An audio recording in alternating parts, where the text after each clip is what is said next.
introduction. The people's expectation in a technology-driven society is the utilization of technology for national development. No nation can develop without science and technology.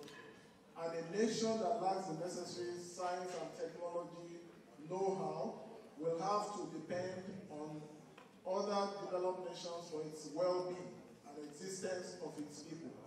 That is what we are facing now. That is why we are complaining about 720 naira to the dollar. Ordinarily, when a nation is able to go to the next slide, I will give another example. Under Brazil, which is an emerging economy, has a population that is very close to ours, 214 million, and it generates 181,000 megawatts of electricity. Whereas Nigeria, with similar population, is able to generate available capacity of 6,056 megawatts, according to NHIA. You can see the disparity. 181,000 megawatts and 6,000 megawatts for the same or similar population. Now, let's go to the next slide. These are the gaps that we have in our national development: declining standard of education, unemployment, crime, insecurity, inadequate power, and so on. Now, the role of the citizens is that the citizens are the best assets for national development. This is what most times and most people tend to miss out. We talk so much about infrastructure, money, funding, everything, and we miss out the most important asset, the people. So we need to have greater focus on the citizens who have the highest role in national development. Now, next slide. Go to the, yes. Now, also, we should not despise a humble beginning. iPhone 1 started before we got to iPhone 13. But I think one of the maladies that we have in Nigeria is that we want to start iPhone 13 before we can even develop iPhone 1. We need to start, look at this picture, it's showing you the first aircraft that was manufactured by Ovil and Wilbur Wright, who were just bicycle repairers. They were bicycle repairers, and this was how the airplane started. But they kept on increasing and improving it. So let us start, let's encourage our young ones to start doing things. And also, the destruction of technical education in Nigeria is also one of the challenges we have. We used to have city and behinds. Nobody talks about it. Everybody wants to get a degree.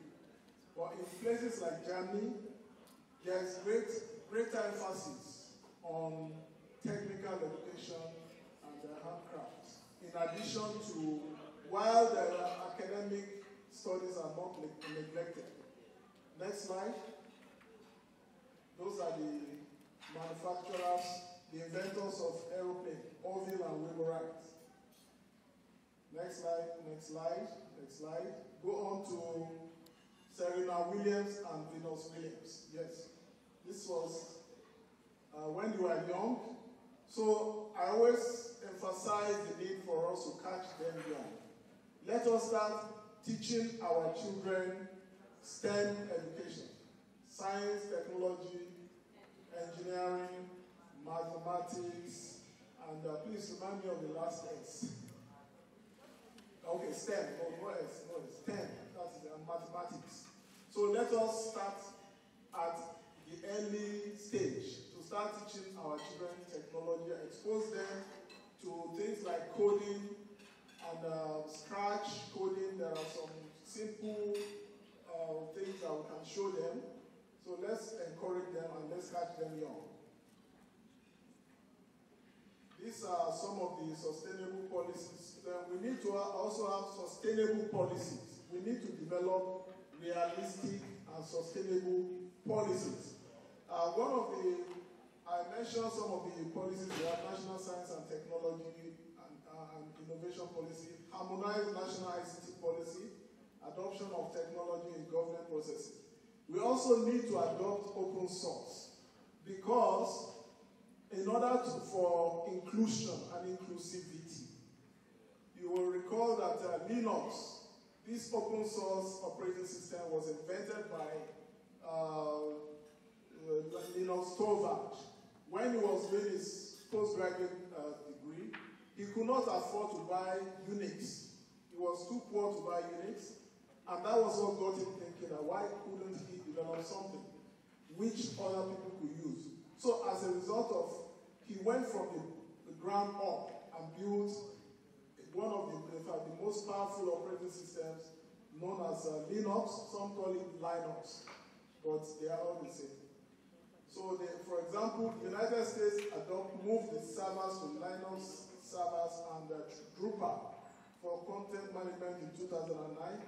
Finland Public Service stopped using proprietary software and they adopted open source since 2019.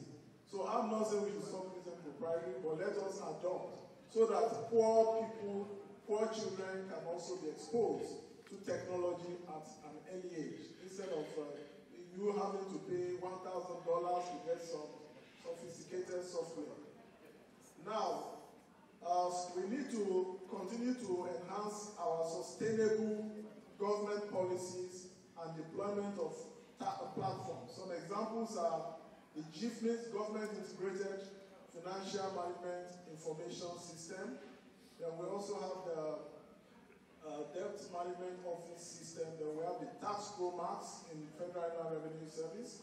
We have IPs and a lot of other technology resources, ERPs deployed in both government and private organizations. So the policies that can be adopted is to optimize our processes, automation of processes, using technology proactively and also long term. Now, I will not want to go into all the details. The next slide shows us all the possibilities of what we can use technology for in government. E-health, telemedicine, e-learning, e-libraries, harmonized identity, computer-aided agriculture, computer-aided manufacturing, 3D printing, augmented reality, virtual reality. Now, there's something I want to mention also. Technology really comes home. We have something known as Sobot, which is a software that is used for fashion industry. You can design a cloth or fashionable wear on your system, and then just click, and the system click manufacture, and the sewing machine will automatically sew those clothes the way you want it to be, and it can do the work of 17 human beings at once. So we like sew bot or sewing robots. So this is an example to show that you can use technology for any sector. Next slide. These are further areas where we can deploy, where technology has been deployed effectively. Then data analytics. Also, we need to put emphasis on data. Data is like blood. It's the bloodline of any organization. When we talk about identity, data, statistics, that helps us to plan. How much water are we going to need in the next 5 years, in the next 10 years? How much houses do we need for planning? If we don't have accurate data, then planning becomes very difficult. Then let's go on to the next slide. We have computer-aided agriculture, e-learning, e-health. I've mentioned this before. Then in conclusion, the people's expectation in a technology-driven society is the utilization of technology for national development. It is imperative to put the right technology policies and regulatory framework in place. Entrepreneurs and innovators naturally spring up when we create enabling environment. No nation will voluntarily transfer their technology to Nigeria. So let us empower our people, build our people. Education and capacity building is of utmost importance. So finally, we need to encourage conventional and unconventional innovators. When I say conventional, those that went to school. unconventional, those who didn't go to school. We have the case of Don Nguyen, who just taught himself software development, and he developed an application known as Flappy Bird. He was living unemployed with his parents at the age of 30. He developed Flappy Bird in 2013, and he was earning $50,000 a day from that application, even though he shut it down later. He said I was feeling guilty because the game was too addictive. And finally, technology can be utilized to bridge, identify national gaps in national development with citizens' participation and sustainable technology policies. Thank you very much.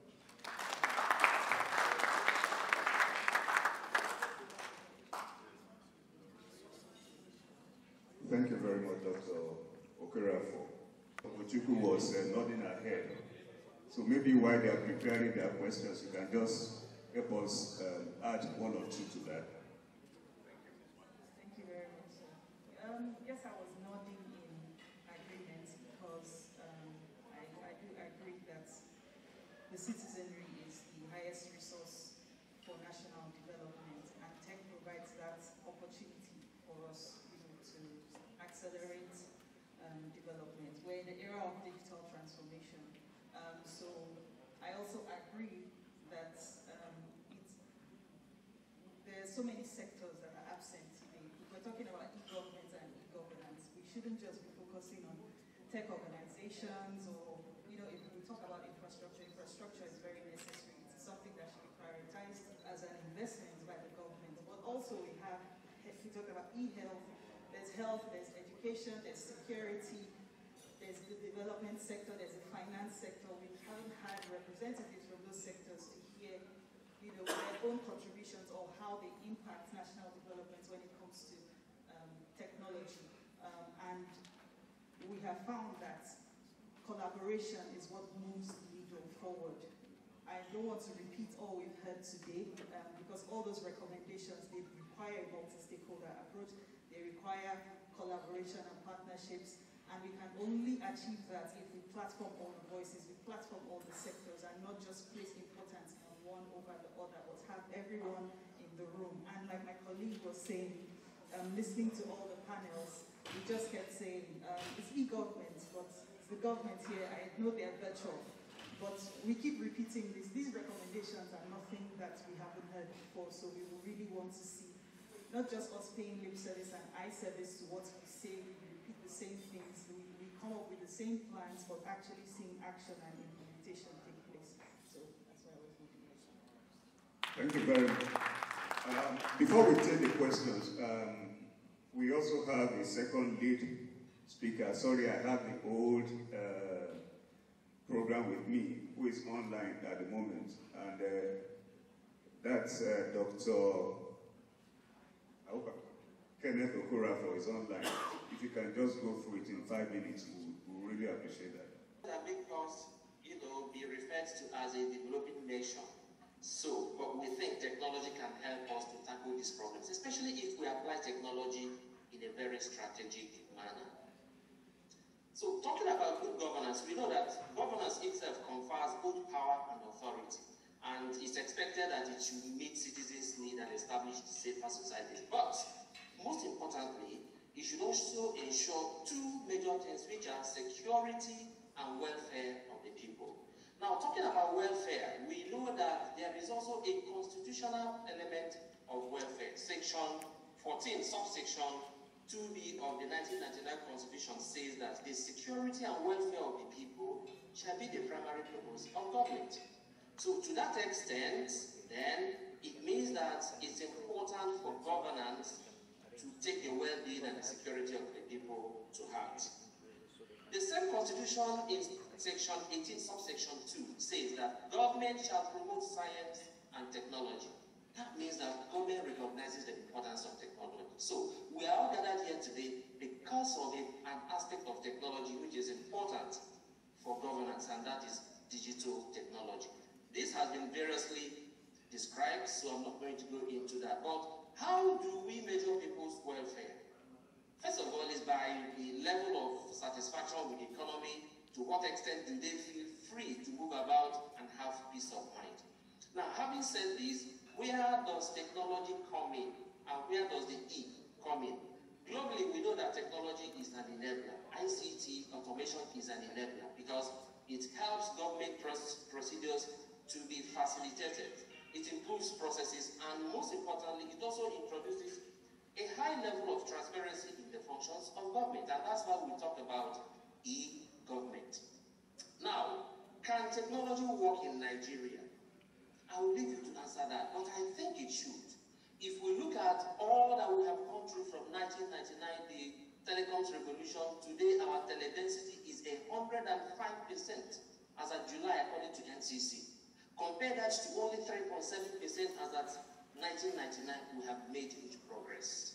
Even in the area of banking reforms, we now have a BVN, we have apps that people can use from the comfort of their homes and achieve stuff. CBN is doing a lot. Even health insurance, the National Health Insurance Authority is also at the forefront of automating its operations. These are all working. Inland revenue, NIPC, immigration, all of them. All of these put together can make us confidently say, yes, technology can work in Nigeria. But we know we have our peculiarities, and probably those are the things that make us have some issues from time to time. Technology generally is known to be an enabler because it facilitates operations, and it also helps to improve the functions of government. Now, let's go real into the expectations of people from technology.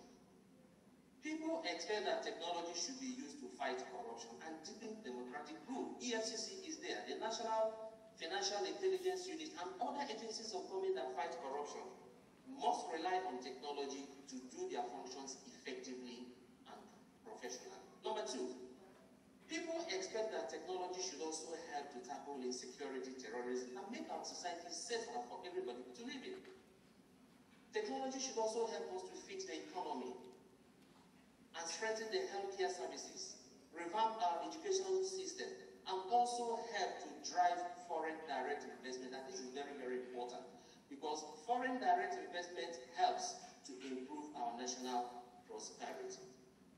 Technology, as digital technology, is also expected to automate budget implementation and help to checkmate leakages so that it can be minimized and then the excesses can be channeled to some developmental projects.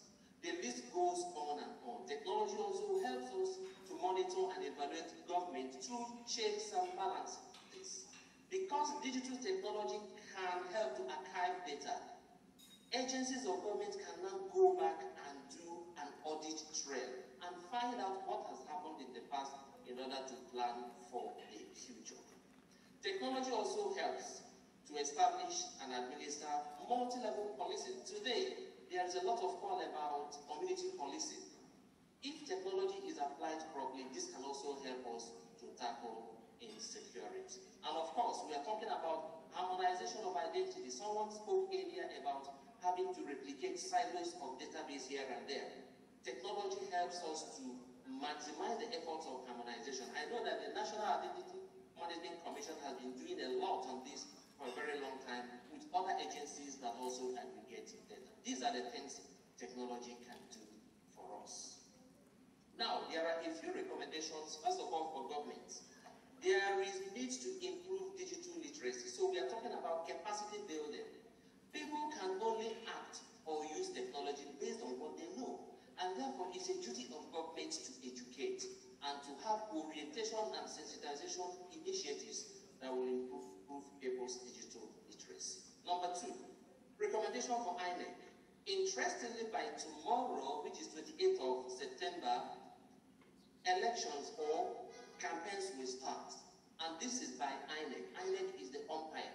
And so INEC must embark on continuous improvement of its technology.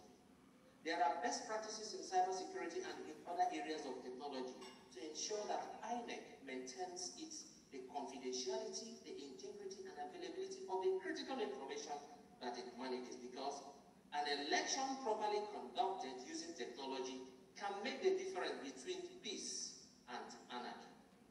The second thing about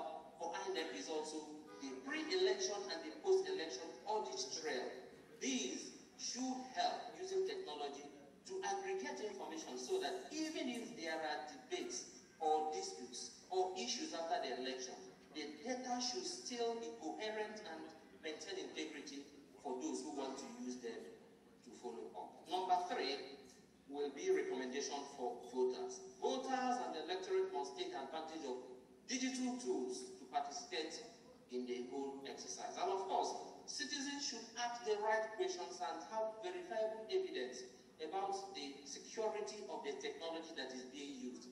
In so doing, the electoral umpire will be able to make amends where necessary. Now, the final recommendation will be for the candidates and the parties. I think it is now high time the candidates should tell their campaign promises to accommodate technology.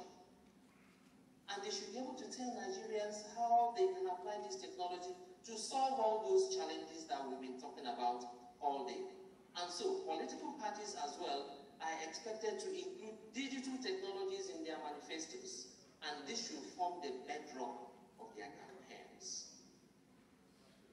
Finally, for the private sector, because no nation develops without participation of the private sector. The private sector should be given enabling environment, and they should be able to take advantage of this, including the legal frameworks to improve automation in all the ways that they participate. So, we now know that technology is the bedrock of good governance. Whether we are talking about e-health or digital education or e-agri or e-passport, name it, whatever it is, the core is digital technology to drive census, to drive e-budgeting, and every area of our operations in government. So, whenever government institutions are able to apply technology to improve processes and then to make them more efficient, then we can boldly say that government is practicing e-government.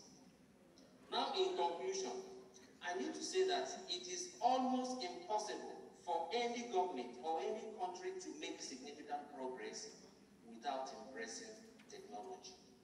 The second is that digital revolution requires multi-stakeholder participation, and so the private sector should be encouraged also with enabling environment to contribute their own quota. And then number 3 conclusion is the fact that technology will not work except if the ruling class bridges the gap between the government and the people. Because right now there seems to be this social gap.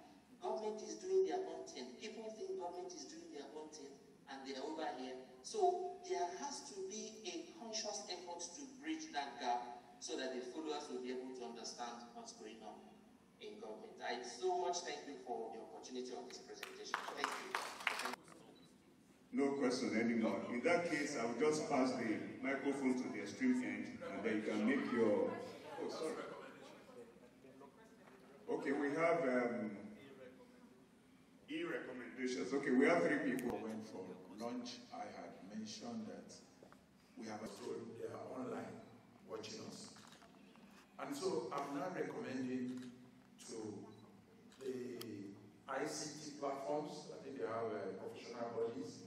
I don't know if you have an advocacy department that should push and create that awareness for government to understand that, look, if we must get whatever rights in this country, there has to be that handshake, which is what the last speaker just talked about.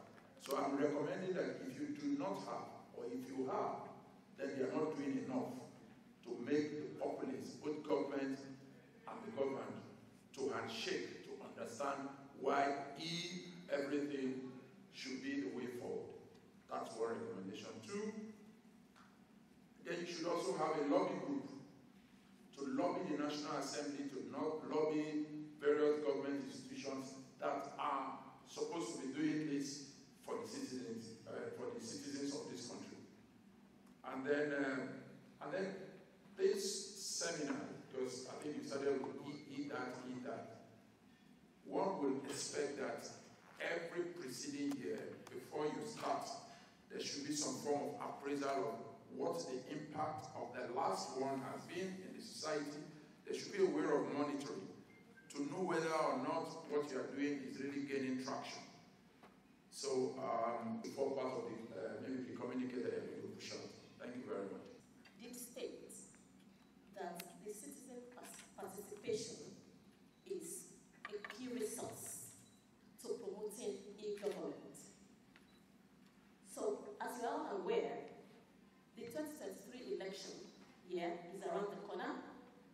How therefore get to achieve the same before us today, considering the level of literacy here in Nigeria? So my question is, what is the plan to merge all of the citizens' details into one identity? Because we have NIN, we have BVN, and I think Lagos State has LASRA as well.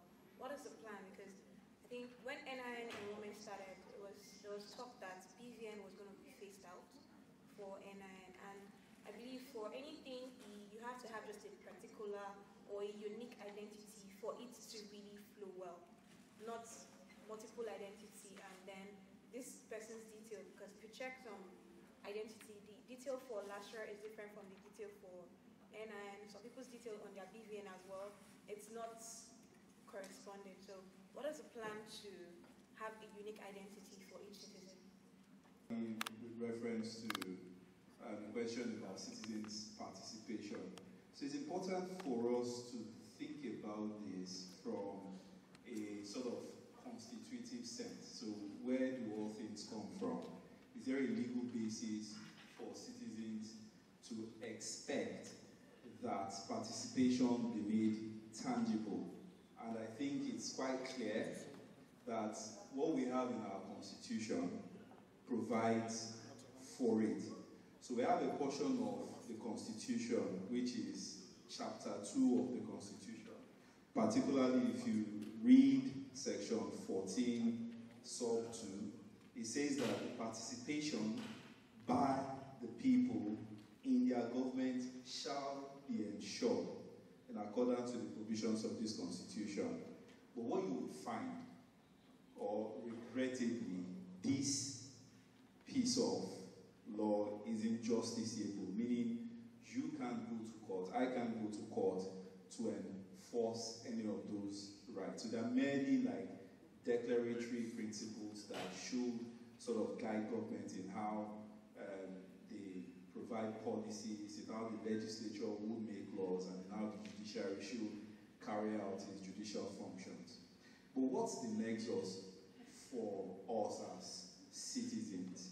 It's for us to have a think and know that we are a largely sort of populated country, and most of our people are young. Over 70% of our population, numbering 200 million, over 70% are, somewhat below 30. And it's quite imperative that, as the speaker said, the speaker spoke about, in fact, the lead speaker spoke about, that, we shouldn't despise humble beginnings. But I dare say that there are times when we have to leapfrog humble beginnings. We can't have the first industrial revolution, neither can we have the second, neither can we have the third. But can we as a country participate in the fourth industrial revolution? Can we have AI and all its expressions, data and all that it has in making the country to function in an optimal way? Absolutely. So what do citizens do? Everyone, you hear the charter, we have this, it's under the rubric of a pre-election year. We're going to elections. But what you hear about the charter is, we don't like this fellow, we don't like this person is this. People are carried away by what people say.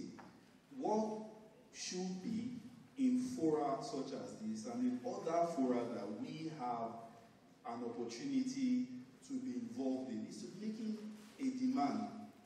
We should be asking, what exactly is the manifesto of every party regarding technology and the citizenry?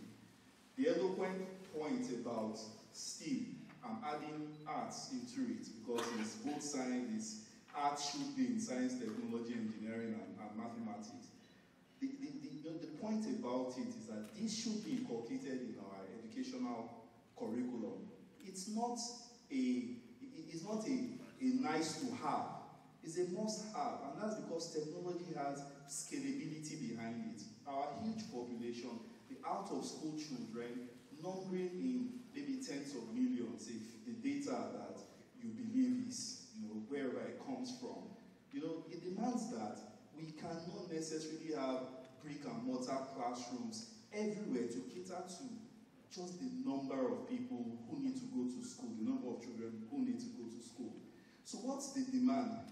We're going into an election year. What's the sort of manifesto or policy that will ensure that children can benefit from, technology in a way that, the curriculum and the resources to put them in school, it becomes, a reality.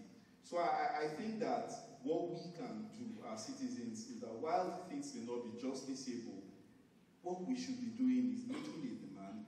There should be a charter of demand. We should keep asking the questions. It shouldn't be the fanfare. It shouldn't be that, you like someone or someone. It should be about issues. Every party must have a plan for technology and for people. Thank you. Thank you very much. Somebody asked a question about how we can harmonize data.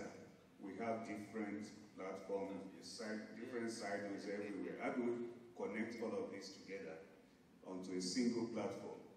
I think I will ask Dr. Egovernment to please attend to answer that. I was trying to put down the microphone and listen to it. To be honest, I can't really think of a way in which the BVN and the NIA can be harmonized. To get my own BVN was a lot of hustle. So I represent both an organization that tries to bridge law and technology together, and I also represent the TikTok generation, the Instagrammers, the social influencers. And one thing that is very pertinent is that with law, you can actually merge technology with law. So what we did during the NSAS, for instance, we were finding people online via our social media platforms and then offering pro bono services. So it's kind of important that everyone has a positive understanding of what technology can bring to the country. And I think my generation gets a very bad rap for being very focused on Instagram and always on TikTok influencing and being the influenced. But when we think of the way in which the world is changing, many times we get vital information through the public. So it's like community reporting, the people are actually saying what is going on, rather than the media feeding us things that may not be the way it should. So while I cannot really say exactly how the NIN or the BVN can be merged to a single identity, what I can say is that technology gives you the opportunity to kind of create an identity for yourself. We have many platforms by which you can create and tell your own story and fight for justice and actually make a positive change through technology online. So I hope that kind of answers a little. Thank you very much. Okay. Please, let me just answer a question. Yes. BVN is not by the law, it's by the bank. So 100% it has no law backing. NIN is 100% federal government. That's like a social security number that we have to make sure that you live in Lagos. So you cannot use Lastra in another state. It is meant for Lagos, but they will still have all your details of your NIN. So that's what I can tell you, that BVN is not. Thank you very much. I also know that if that harmonization, and then you will pass the microphone to Ms. Okereafor, and then on my right here, Dr. Obrimah will answer the next question, and then we'll round up. Thank you. Thank you very much for your very beautiful question. I was privileged to be on the Presidential Committee on the Harmonization of Citizens' Data. And the terms of reference of that committee was in line with your question, to come up with a framework to harmonize all the silos' identity. So the first step is to integrate those disparate identities, and that is already ongoing. For example, you can't get your international passport or renew without your name. But it was not like that before. And also, now you cannot operate your phone without your NIN. And that really helped a lot to shoot up the NIN enrollment from about 15 million down to about 90 million records. So initially, BVN was ahead of NIN. BVN was about 40 million and NIN was 15 million. But now, BVN is about 50 million records, whereas NIN is now 90 million. So, as the earlier speaker rightly said, the NIN is backed up by law. There is a law on national. In fact, it is illegal to carry out any activity of government or without NIN. But it's not enforceable because even the National Identity Management Commission does not have enough capacity as of now because of lack of funding. And what has really helped them was a World Bank intervention whereby they are now using this ecosystem that they have people from the public-private partnership.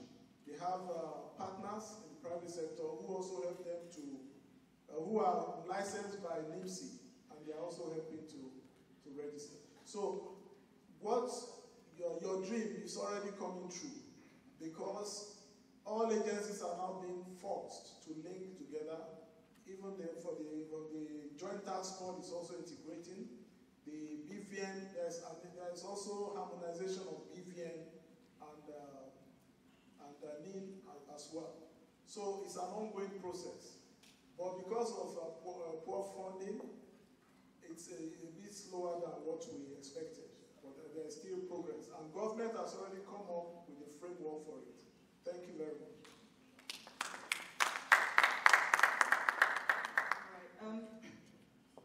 Maybe I won't delve too much into, harmonizing identity, digital identity, because digital ID and data protection and data security is a whole other kettle of fish. But to answer Madam's question and to build on the answer from my co-speaker,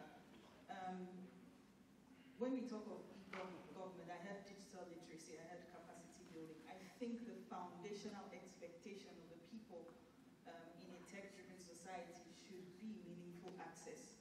We can have all these flowering words and all these processes and plans and platforms in place, but if my great-aunt, my grandmother's sister in the village cannot access those e-platforms and understand the e-platforms and use them, then of what use is it? So that's why I work for Paradigm Initiative, and we work to deepen digital inclusion, not just in Nigeria, across Africa, and entrench digital rights as well. So that's why I spoke about data protection and data rights.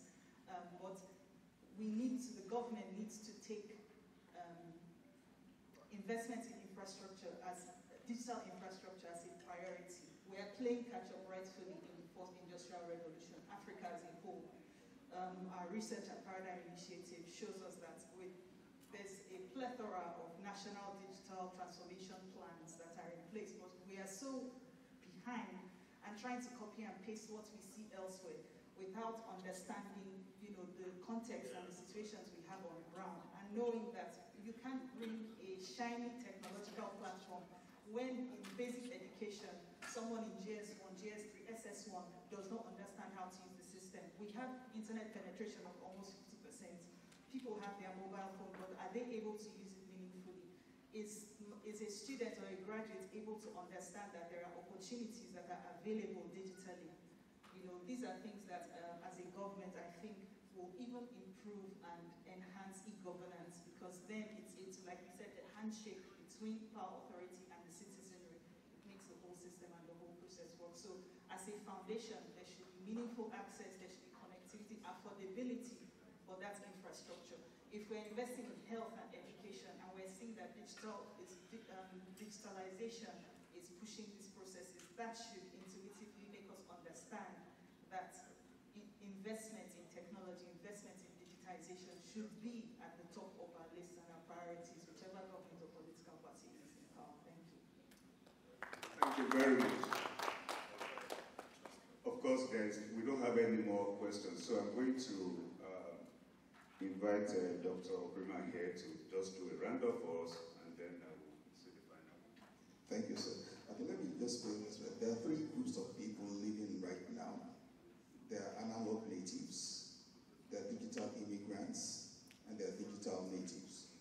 Now, unfortunately, I think there are more analog natives at policy level. And that's where we are part of the challenges that we have. So capacity building is good. So for the people, what do people want? If you are coming to government, you must go through digital training because it sets the basis for it. A lot of the things that are happening are things that can be solved digitally, but people are just thinking of analog. Let me give you one. One of the big problems in our country today is the fact is this earthman issue. You know, but you notice the problem that we can solve using technology. With biotech labs and greenhouses in the north, we can produce enough pasture using hydroponic technology, and this pasture can be delivered with drones to earthmen with GPS technology on a daily basis. The animals don't have to move, so the bulls gain more weight and more beef. The cows produce more milk. But people are going to space, and we're still talking about people moving around because the people in policy don't have the digital mindset. So we need to start challenging that. If you're going into government, what's your digital mindset for all these issues? How do you use technology to solve it? Look, the Netherlands has 43,000 square kilometers. They're the second largest exporter of food in the world, and how is it done? Technology. So technology can solve a lot. So agri-tech, insure-tech, ed-tech, health-tech. There's so much that we can do with technology, but the people in charge, they have a digital mindset. And I think so. Capacity building is critical. I mean, I was at the forum and I told the Minister of Digital Economy that, we are building a digital economy on a building that has no foundation. So we're putting a roof on a building without foundation. So our educational system needs to change. I mean, Kenya today says primary school and secondary school coding is compulsory. That's where we start from. So we need to change the complete. It has to be complete paradigm shifts, from where we are now. We need to need that. We need more digitally. We need more digital immigrants now because and the natives will eventually take over. But we need to get rid of the analogs so that we don't make progress. Well, thank you very much. Have we spent our 20 minutes? Anyway, I want to thank the panelists for their contribution and everybody that has stayed behind to this time to listen to this session. I just want to make an appeal to the organizers. One thing is very clear from the presentations we had today. That's the need for inclusiveness. We need to include more stakeholders. We've had people from government agencies, from the private sector, but I think the next one, we should bring the lawmakers, people that will actually influence policies, sustainable policies. They should be part of this. I would have expected also that we have representation from INEC as well, especially because of the times, the election period, so that we can get to know what they are doing, and they can also hear from us the way to move forward. So please, organizers, get more stakeholders involved in this, and on that note, we say thank you so much to everybody. This is, for me, one of the best sessions ever. Thank you, sir.